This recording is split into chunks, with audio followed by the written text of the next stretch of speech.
Goedenavond, zaterdag 19 februari. Welkom bij Omroep Zeeland. Dit is het Zeeuwse nieuws van vandaag.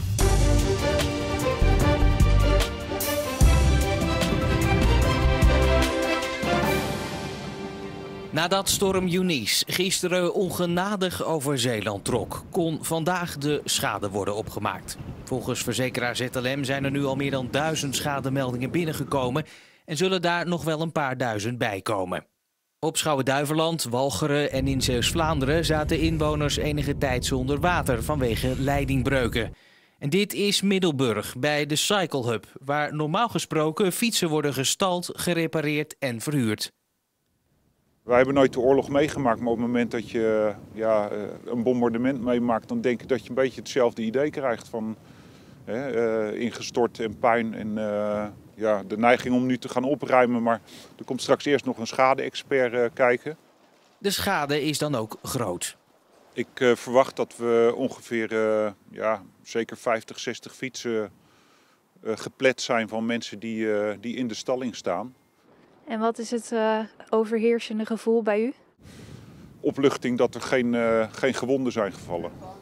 En ook in Westdorpen werd de schade opgenomen. Daar hebben de kleedlokalen van VV Ria geen dak meer. Het is nu nog niet exact te bepalen uiteraard, maar wij gaan er toch uit dat het eerder in de tonnen zal zijn dan dat het met duizenden euro's betaald gaat zijn. Alle leidingen, alle aansluitingen zijn vernietigd en ook een deel van de kantinedak is weggewaaid. En behalve dat het echt zichtbaar is dat het dak weg is, hebben we ook enorme scheuren en muren en dergelijke. En ik moet zeggen, ik heb toch even mijn zakdoek moeten pakken. Want ja, het is toch ons clubje, we doen er alles voor met heel veel mensen.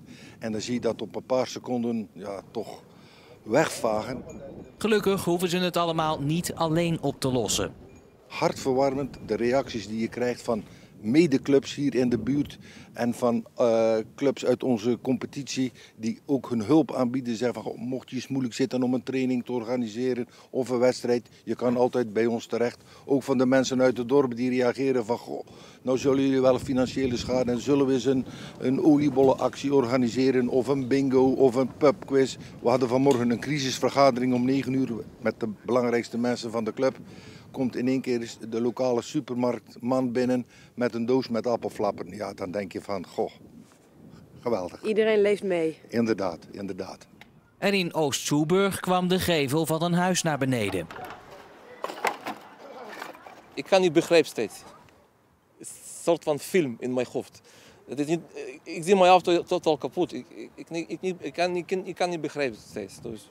Heel raar, heel onwerkelijk. Ik denk, wat gebeurt er nou? Ja. Stenen, piepschuim, echt alles ging door de straat heen. Ja. En ja, ik kan me voorstellen dat dat wel beangstigend is. Ja, absoluut. Je staat hier toch met mensen over straat. Je hebt geen idee waar wat naartoe gaat. Dus ja, je probeert zo snel mogelijk te kijken of er niet iemand gewond geraakt is natuurlijk. En proberen zo snel mogelijk weg te gaan. Want stenen die door de lucht heen gaan, nee, dat wil niemand. Nee. Het treinverkeer had nog de hele dag last van hinder, onder meer vanwege omgevallen bomen die het spoor versperden. En niet alleen op het spoor zijn bomen gevallen. In Overzanden is een monumentale boom bij de kerk omgegaan. En ja, eigenlijk heel onverwachts, want hij was niet, we wisten niet dat hij ziek of zo was. Het is een boom uit de periode van rond 1870. De kerk is 10 jaar ouder en na het bouwen van de kerk hebben ze op een gegeven moment ook de kerktuin ingericht. En dit is een uit de oorspronkelijke tuin, dus het is zo'n 150 jaar oud. Wat betekent deze boom voor het dorp? Ja, toch, het is een van de bomen die zelfs in het Nationaal Register van monumentale bomen staat. Dus ja, het is echt een kenmerkende boom voor het dorp. Staat hier op het hoekje met de Hoofdstraat. Dus ja, iedereen kent die boom. En ieder jaar bloeit die mooi, de paardenkastanje. Alleen ja, dat zal dit jaar niet meer zo zijn. Doodzonde dat die boom nu omgegaan is met de storm. Het laatste nieuws over de nasleep van de storm vind je op onze website omroepzeeland.nl. Wij vinden dat je ook als gemeente op moet komen voor de gezondheid van je inwoners en voor onze leefomgeving. De Westerschelde en het kanaal van Gent naar Terneuzen zijn vervuild met PFAS.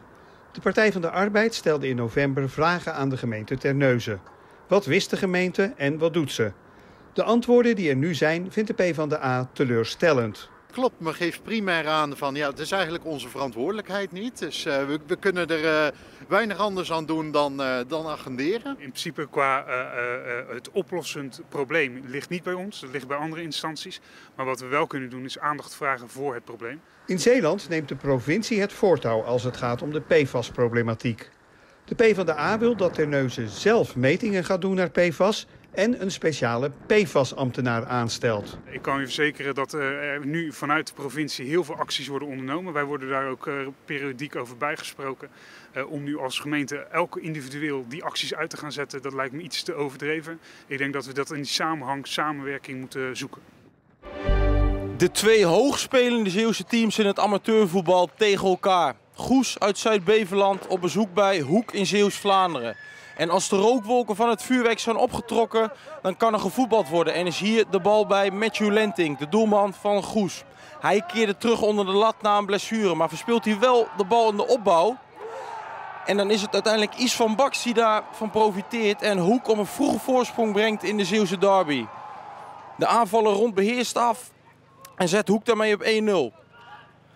Tweede helft. Goes meldt zich. Een van de weinige keren tot nu toe. Het schot van El Oekmani kan Griffin de Vroe, de doelman van Hoek, niet verontrusten. Zo'n 900 toeschouwers aanwezig op Sportpark de Noek. En zij zien dat Hoek eigenlijk de wedstrijd onder controle heeft. Met die 1-0 voorsprong in de tas. En hier op zoek gaat naar misschien nog wel een treffer. En die komt er ook via Steve Schalkwijk. De spits die zo vaak scoort. En hier zijn 11e doelpunt van het seizoen maakt. En Hoek daarmee op een 2-0 voorsprong brengt in de Zeeuwse derby tegen Goes. Keihard raak gekopt door Schalkwijk, die volgend seizoen voor Goes gaat spelen. Maar eerst nu met Hoek de 2-0 overwinning gaat vieren in de Zeeuwse derby. Verslaat de ploeg het Zeeuws-Vlaanderen Goes.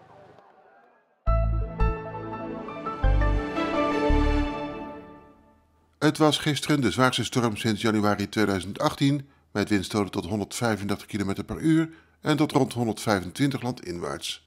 Vannacht was het ook nog erg vlagerig, maar de storm was weg en overdag was het lange tijd mooi weer met stapelwolken en zon.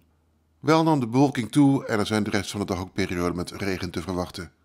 Naast veel schade en overlast bracht Eunice uiteraard ook ongemakken. Er moest geduwd worden. Dat zal morgen niet hoeven, want veel zand spoelt ook weg door de regen. Het is vannacht tijdelijk wel wat droger, maar later neemt de regenkans weer toe. Morgen wordt er na een natte dag met vaak regen of motregen vochtig weer en maxima van 10 naar 11 graden. En ook komt er weer vrij veel wind. Aan zee komt windkracht 8 te staan en in de avond is er weer kans op zware windstoten. En aan zee staat dan wellicht weer even windkracht 9. Dan na dit weekend, wel maandag is een beetje guur met enkele regen- of hagelbuien met windvlagen. Daarna is er wat minder wind met soms nog een bui, maar ook wat meer opklaringen en in het algemeen wat rustiger weer. En dat was voor deze zaterdag het nieuws en ook het korte weerbericht. Zometeen Zeeland de Week, het overzicht van het nieuws in Zeeland van de afgelopen dagen. Met daarin onder meer plannen voor de Terneuzense binnenstad en natuurlijk de stormen deze week.